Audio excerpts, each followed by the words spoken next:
যদি সময় হয় আমার গল্পটা শুনে যাবেন। এমন একটা ফ্যামিলি, একটা সময় সব ছিল, টাকা পয়সা ধন দৌলত সব ছিল। হঠাৎ এই পরিবারের যে বাবাটা হঠাৎ করে দুনিয়া থেকে চলে গেল। তার বিপরীতে সেই সংসারটা চালানোর মতো কেউ ছিল না। তার ছিল অবুঝ কয়টা সন্তান আর একটা বোকাশোকা মা। সেই বোকা মাটা কি করবে না করবে বুঝে উঠতে পারছিল না। দায়িত্ব যখন মাথার উপরে পড়ে, সেই বোকা মাটাও চালাক হয়ে যায়। তখন সে স্বামীহারা মাটা তার সন্তানদের কথা চিন্তা করে দ্বিতীয় বিয়ে করেনি।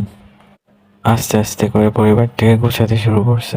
তাও কি করবো না তো জ্ঞান বুদ্ধি ওরকম নেই যে বাইরে কোথাও চাকরি করে তার সংসারটা চালাবে।